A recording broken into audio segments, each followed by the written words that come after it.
ಕ್ಷಯರೋಗ ದಿನಾಚರಣೆಯನ್ನು ಮಾರ್ಚ್ 24ರಂದು ಗುಂಡ್ಲುಪೇಟೆ ತಾಲೂಕಿನಲ್ಲಿ ಜಾಗೃತಿ ಕಾರ್ಯಕ್ರಮಗಳ ಮೂಲಕ ಆಚರಿಸಲಾಯಿತು. ಈ ದಿನವನ್ನು 1882ರಲ್ಲಿ ಡಾಕ್ಟರ್ ರಾಬರ್ಟ್ ಕೋಚ್ ಅವರು ಕ್ಷಯರೋಗಕ್ಕೆ ಕಾರಣವಾಗುವ ಬ್ಯಾಕ್ಟೀರಿಯಾವನ್ನು ಕಂಡುಹಿಡಿದ ದಿನದ ನೆನಪಿಗಾಗಿ ಆಚರಿಸಲಾಗುತ್ತಿದೆ. ಕಾರ್ಯಕ್ರಮದ ಅಂಗವಾಗಿ ತಾಲೂಕು ಆರೋಗ್ಯಾಧಿಕಾರಿ ಡಾಕ್ಟರ್ ಅಲಿಂ ಪಾಷಾ ಅವರು ಜನಜಾಗೃತಿ ಜಾಥಾಕ್ಕೆ ಚಾಲನೆ ನೀಡಿದರು. ಕ್ಷಯರೋಗದ ಬಗ್ಗೆ ಜಾಗೃತಿ ಮೂಡಿಸಿ 2030ರೊಳಗೆ ಟಿಬಿ ಮುಕ್ತ ಭಾರತ ನಿರ್ಮಿಸುವುದು ನಮ್ಮೆಲ್ಲರ ಗುರಿ ಎಂದರು. ಗುಂಡ್ಲುಪೇಟೆ ತಾಲೂಕಿನಲ್ಲಿ 2025ರಲ್ಲಿ 9,257 ಜನರನ್ನ ಕ್ಷಯರೋಗ ತಪಾಸಣೆಗೆ ಒಳಪಡಿಸಲಾಗಿದ್ದು 107 ಮಂದಿಯಲ್ಲಿ ರೋಗ ಪತ್ತೆಯಾಗಿ ಚಿಕಿತ್ಸೆ ನೀಡಲಾಗಿದೆ.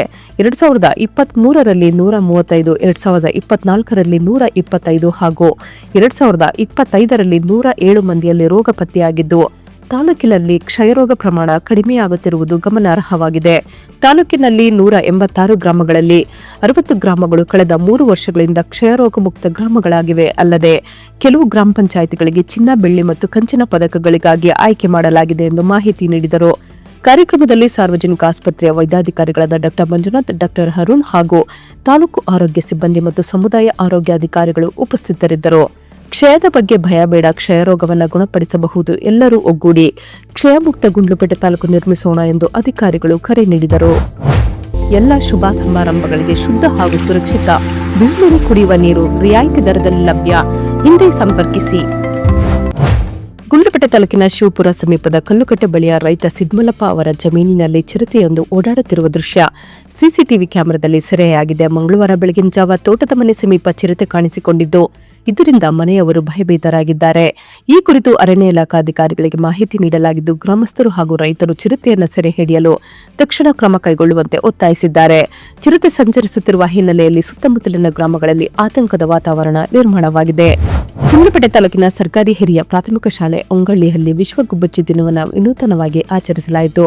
ಪರಿಸರ ಮಿತ್ರ ಸಹಯೋಗದಲ್ಲಿ ಪಕ್ಷಿಗಳಿಗೆ ಜರಡಿಯಲ್ಲಿ ಕಾಳು ಇಡುವುದು, ಮಣ್ಣಿನ ಮಡಿಕೆ ಹಾಗೂ ಗುಬ್ಬಚ್ಚಿ ಕೊಳಗಳಲ್ಲಿ ನೀರು ತುಂಬುವ ಮೂಲಕ ಕಾರ್ಯಕ್ರಮ ನಡೆಸಲಾಯಿತು.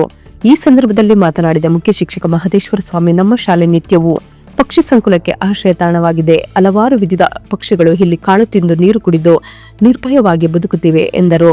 ಮಕ್ಕಳಿಗೆ ಚಿಕ್ಕ ವಯಸ್ಸಿನಿಂದಲೇ ಸಕಲ ಜೀವರಾಶಿಗಳಿಗೂ ಮಾನವೀಯತೆ ಹಾಗೂ ಕರುಣೆ ಹೊಂದುವ ಮೌಲ್ಯಗಳನ್ನು ಕಲಿಸಬೇಕು ಎಂದರು. ಪರಿಸರದಲ್ಲಿ ಪ್ರತಿಯೊಂದು ಜೀವಿಗೂ ಬದುಕುವ ಹಕ್ಕಿದೆ.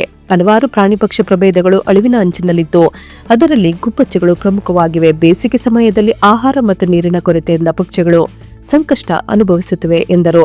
ಆದ್ದರಿಂದ ಮನೆಗಳು, ಶಾಲೆಗಳು ಹಾಗೂ ಸಾರ್ವಜನಿಕ ಸ್ಥಳಗಳ ಸುತ್ತಮುತ್ತ ಮಣ್ಣಿನ ಮಡಿಕೆ ಪಾತ್ರೆಗಳಲ್ಲಿ ನೀರು ಮತ್ತು ಆಹಾರ ಒದಗಿಸುವ ಮೂಲಕ ಪಕ್ಷಿಗಳನ್ನು ಸಂರಕ್ಷಿಸಬೇಕು ಎಂದು ಕರೆ ನೀಡಿದರು. ಕಾರ್ಯಕ್ರಮದಲ್ಲಿ ಶಿಕ್ಷಕರಾದ ನಂದಿನಿ, ವಿನೋದ, ಕವಿತಾ ಹಾಗೂ ವಿದ್ಯಾರ್ಥಿಗಳು ಉಪಸ್ಥಿತರಿದ್ದರು. ಎಲ್ಲ ಶುಭ ಸಮಾರಂಭಗಳಿಗೆ ಶುದ್ಧ ಹಾಗೂ ಸುರಕ್ಷಿತ ಬಿಸ್ಲರಿ ಕುಡಿಯುವ ನೀರು ರಿಯಾಯಿತಿ ದರದಲ್ಲಿ ಲಭ್ಯ. ಹಿಂದೆ ಸಂಪರ್ಕಿಸಿ. ಗುಂಡ್ಲುಪೇಟೆ ತಾಲೂಕಿನ ಗರ್ಗನಹಳ್ಳಿ ಗ್ರಾಮದಲ್ಲಿ ಇತಿಹಾಸವನ್ನ ಹೊಂದಿದ್ದ ಬೃಹತ್ ಬುಗರಿ ಮರವು ಇಂದು ಬೀಸಿದ ಭಾರಿ ಗಾಳಿಗೆ ಏಕಾಏಕಿ ನೆಲಕಚ್ಚಿದೆ. ಮರವು ಅದೇ ಗ್ರಾಮದ ನಿವಾಸಿ ಮಹೇಶ್ ಸನ್ ಆಫ್ ಸಿದ್ದೇಗೌಡ ಅವರ ಮನೆಯ ಮೇಲಕ್ಕೆ ಬಿದ್ದ ಪರಿಣಾಮ ಮನೆ ಸಂಪೂರ್ಣವಾಗಿ ನಜ್ಜುಗುಜ್ಜಾಗಿದೆ. ಮರ ಕುಸಿದ ವೇಳೆ ಮನೆಯೊಳಗಿದ್ದವರು ತಕ್ಷಣ ಹೊರಗೆ ಬಂದ ಕಾರಣ ಯಾವುದೇ ಪ್ರಾಣಾಪಾಯ ಸಂಭವಿಸಿಲ್ಲ ಎಂದು ತಿಳಿದು ಬಂದಿದೆ. ಆದರೆ ಮನೆಯ ಮೇಲ್ಛಾವಣಿ ಹಾಗೂ ಒಳಭಾಗಕ್ಕೆ ಭಾರಿ ಹಾನಿಯಾಗಿದೆ. ಗ್ರಾಮದಲ್ಲಿ ಹಲವು ವರ್ಷಗಳಿಂದ ನಿಂತಿದ್ದ ಈ ಬುಗುರಿ ಮರ ಭಾರೀ ಗಾಳಿಗೆ ಕುಸಿದಿರುವುದು ಗ್ರಾಮಸ್ಥರಲ್ಲಿ ಆಶ್ಚರ್ಯ ಉಂಟು ಮಾಡಿದೆ. ಗುಂಡ್ಲುಪೇಟೆ ತಾಲೂಕಿನ ಸರ್ಕಾರಿ ಹಿರಿಯ ಪ್ರಾಥಮಿಕ ಶಾಲೆ ಹೊಂಗಳ್ಳಿಯಲ್ಲಿ ವಿಶ್ವ ಜಲ ದಿನವನ್ನು ವಿನೂತನವಾಗಿ ಹಾಗೂ ಅರ್ಥಪೂರ್ಣವಾಗಿ ಆಚರಿಸಲಾಯಿತು.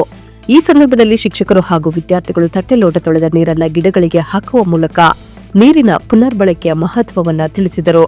ಕಾರ್ಯಕ್ರಮದಲ್ಲಿ ಮಾತನಾಡಿದ ಮುಖ್ಯ ಶಿಕ್ಷಕ ಮಹದೇಶ್ವರ ಸ್ವಾಮಿ, ನೀರು ಜೀವಜಲವಾಗಿದ್ದು ಪ್ರತಿಯೊಂದು ಜೀವಿಗೂ ಶುದ್ಧ ಗಾಳಿ, ನೀರು ಹಾಗೂ ಆಹಾರ ಅಗತ್ಯವೆಂದು ತಿಳಿಸಿದರು. ನೀರನ್ನ ಹಿತಮಿತವಾಗಿ ಬಳಸುವುದು, ಮಳೆ ನೀರನ್ನು ಸಂರಕ್ಷಿಸುವುದು ಹಾಗೂ ಜಲಮೂಲಗಳನ್ನು ಮಾಲಿನ್ಯಗೊಳಿಸದೆ ಕಾಪಾಡುವುದು ಪ್ರತಿಯೊಬ್ಬರ ಜವಾಬ್ದಾರಿಯಾಗಿದೆ ಎಂದು ಅವರು ಹೇಳಿದರು.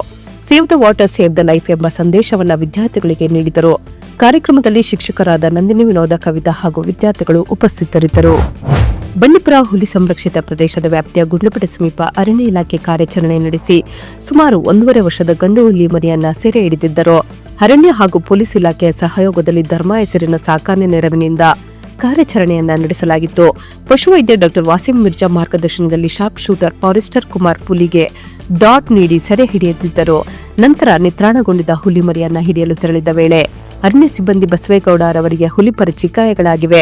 ಮತ್ತೊಬ್ಬ ಸಿಬ್ಬಂದಿ ನಾಗಲಿಂಗ ಅವರಿಗೆ ಸಣ್ಣ ಪುಟ್ಟ ಗಾಯಗಳಾಗಿದ್ದು, ಗಾಯಗೊಂಡವರನ್ನ ಗುಂಡ್ಲುಪೇಟೆ ಸಾರ್ವಜನಿಕ ಆಸ್ಪತ್ರೆಗೆ ದಾಖಲಿಸಿ ಚಿಕಿತ್ಸೆ ನೀಡಲಾಗಿದೆ ಎಂದು ಅಧಿಕಾರಿಗಳು ತಿಳಿಸಿದ್ದಾರೆ. ಗುಂಡ್ಲುಪೇಟೆ ಪೊಲೀಸ್ ಠಾಣಾ ವ್ಯಾಪ್ತಿಯ ಗಡಿಭಾಗದಲ್ಲಿರುವ ಮೂಲೆಹೊಳೆ ಚೆಕ್ಪೋಸ್ಟ್ನಲ್ಲಿ ಮಂಗಳವಾರ ಅನುಮಾನಾಸ್ಪದ ವಾಹನಗಳು ಹಾಗೂ ವ್ಯಕ್ತಿಗಳನ್ನು ತಪಾಸಣೆ ಮಾಡಿ ಕ್ರಮ ಕೈಗೊಳ್ಳಲಾಯಿತು.